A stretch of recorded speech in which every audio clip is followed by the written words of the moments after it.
नमस्कार विद्यार्थी मित्रांनो, या अगोदरच्या लेक्चरमध्ये आपण काय स्क्वेअर डिस्ट्रीब्युशनबद्दल माहिती घेत होतो. आता ही माहिती घेत असताना आपण काय स्क्वेअर डिस्ट्रीब्युशनचा मीन कसा काढायचा, मीनचा फॉर्म्युला काय येतोय काय स्क्वेअर डिस्ट्रीब्युशनसाठी ते आपण बघितलेलं आहे. व्हेरियन्स कसा काढायचा म्हणजेच व्हेरियन्सचा फॉर्म्युला काय येतोय ते आपण बघितलेलं आहे. आजच्या लेक्चरमध्ये आपण काय स्क्वेअर डिस्ट्रीब्युशनसाठीचं जे MGF आहे, MGF, how to find out the MGF of chi square distribution. We have to see for today's lecture how to find the MGF, moment generating function of chi-square distribution. As we all know, here x, random variable x, follows a chi-square distribution with n degrees of freedom, having its regular PDF. So also we know that MGF is nothing but the mx of t, and from definition it can be written as, or the formula can be written as, integration over whole range of that variable, that is minus infinity to infinity. This is the in general whole range. We consider integration from minus infinity to infinity e raised to tx into fx dx. So for chi-square distribution, our range of variable is from 0 to infinity. So integration will also from 0 to infinity, and we can put the PDF on the place of f of x. So next step will be integration from 0 to infinity e raised to tx into 1/2 raised to n by 2 upon gamma n by 2 e raised to minus x upon 2 x raised to n by 2 minus 1 into dx. Here constant terms are taken outside the integration, that is 1/2 raised to n by 2 upon gamma n by 2, and integration 0 to infinity e raised to minus 1/2 minus t bracket complete into x raised to n by 2 minus 1. Here the base for e raised to tx and e raised to minus x upon 2 is same, so we can add the powers of that base. So while adding, we have taken minus outside the bracket, minus x outside the bracket, and we can write the remaining term in the bracket. So e raised to minus 1/2 minus t into x, and x raised to n by 2 minus 1 into dx. So this is the term. So this term will be compared with integration 0 to infinity e raised to minus ax x raised to n minus 1 into dx is equal to gamma n upon a raised to n. So after comparison with the standard rule, we can get a is equal to 1/2 minus t and n is equal to n by 2. So after substituting the value of that integration with a is equal to the value a is equal to 1/2 minus t and n is equal to n by 2, we can get constant term as it is 1/2 raised to n by 2 upon gamma n by 2 into gamma n by 2 upon 1/2 minus t raised to n by 2. So in this term there is a n by 2, gamma n by 2 in the numerator and gamma n by 2 in the denominator, so that 2 will get cancelled and remaining term will be like 1/2 raised to n by 2 and divided by 1 minus 2t upon 2 raised to n by 2. So power will be written as a common power, and numerator and denominator will be as it is, 1/2 upon 1 minus 2t upon 2. So here denominator of numerator term is 2 and denominator of denominator term is also 2, so that will be get cancelled, and next step will be 1 upon 1 minus 2t raised to n by 2. So this denominator will be taken into numerator with the power minus n by 2. So MGF will be 1 minus 2t raised to minus n by 2. So in this way we can find the MGF, moment generating function of chi-square distribution. We also can find the mean and variance from this MGF. We find the mean by taking first order derivative of MGF and putting t is equal to 0. We will get the mean, and for expected value of x square we can differentiate the MGF with respect to t. That will be the double derivative, and that double derivative, in that double derivative we put the value of t is equal to 0. We can get the value of expected value of x square, and using value of mean and expected value of x square we can find the variance also. So this is the another method of finding mean and variance from MGF. So next part is CGF, cumulant generating function of chi-square. How to find cumulant generating function? As we know, x follows the chi-square distribution with n degrees of freedom, and we all know that CGF is denoted by kx of t, and which is nothing but log to the base e of mx of t. If we will take log of our MGF with base e, then that will be the cumulant generating function, CGF. So that is equal to log to the base e 1 minus 2t raised to minus n by 2. So for log function, power will be the multiplier of log, so CGF will be minus n by 2 log to the base e 1 minus 2t. Now we can make an expansion of CGF as follows, using the result 1 minus log of 1 minus x with base e, that is equal to minus x square by 2 minus x cube by 3 minus x raised to 4 by 4. So comparing or using this result we can expand our CGF. So constant term of minus n by 2 will be remain outside the bracket, and the terms inside the bracket will be 2 minus 2t square upon 2 minus 2t raised to 3 upon 3 minus 2t raised to 4 upon 4 minus dot dot dot so on.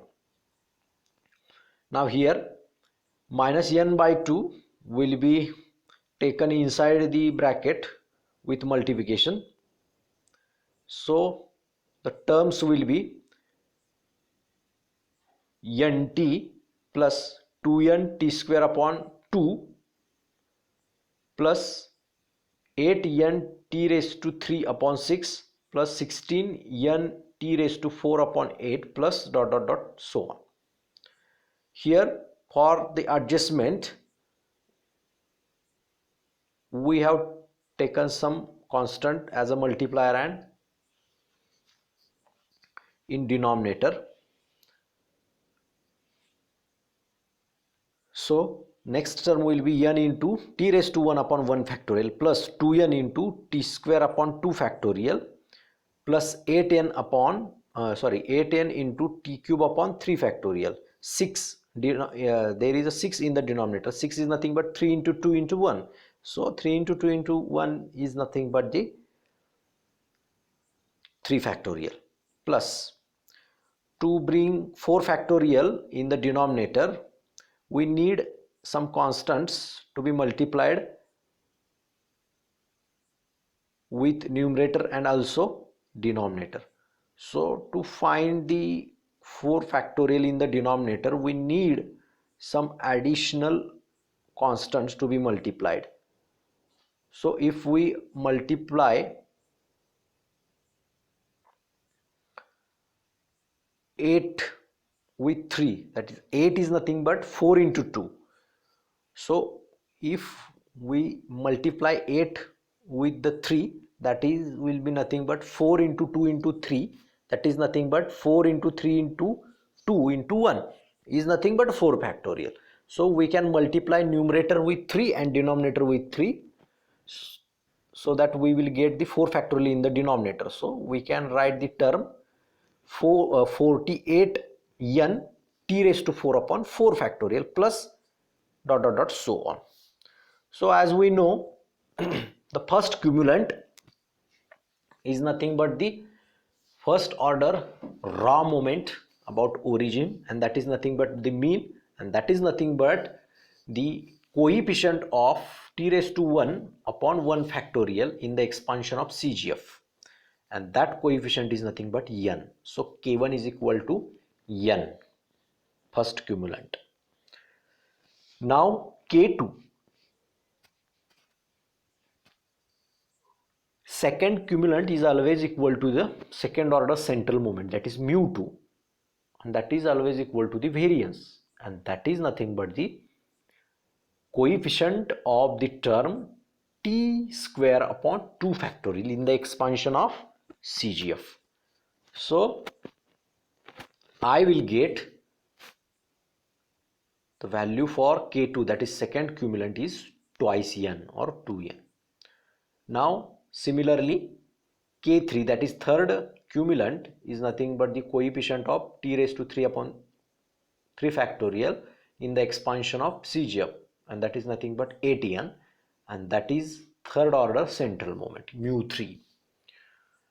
So now fourth order cumulant is nothing but the coefficient of the term t raised to 4 upon 4 factorial in the expansion of CGF.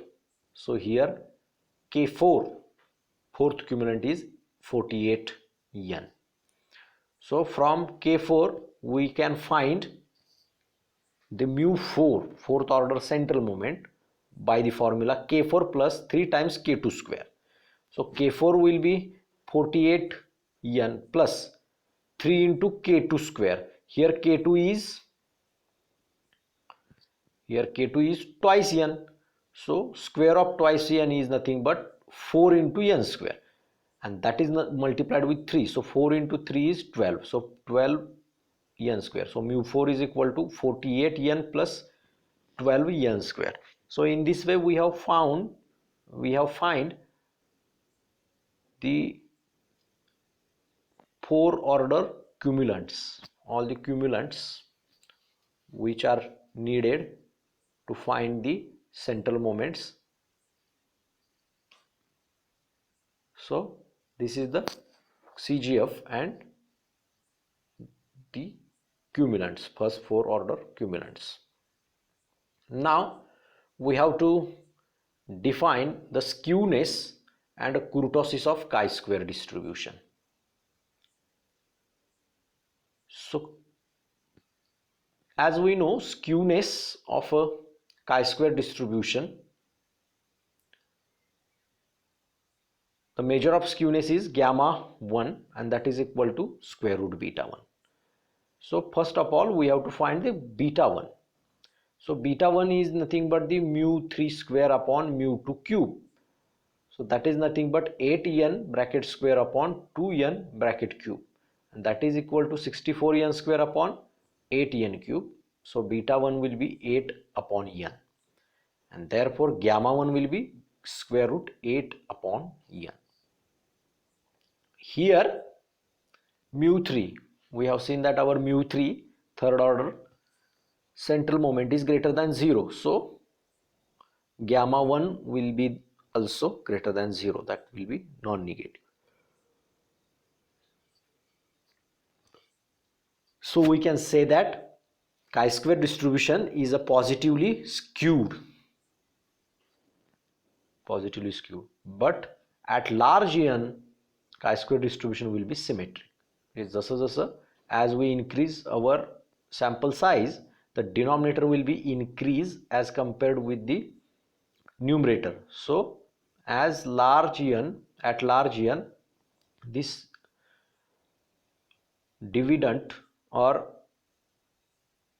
the term square root 8 by n will be approaches to the 0.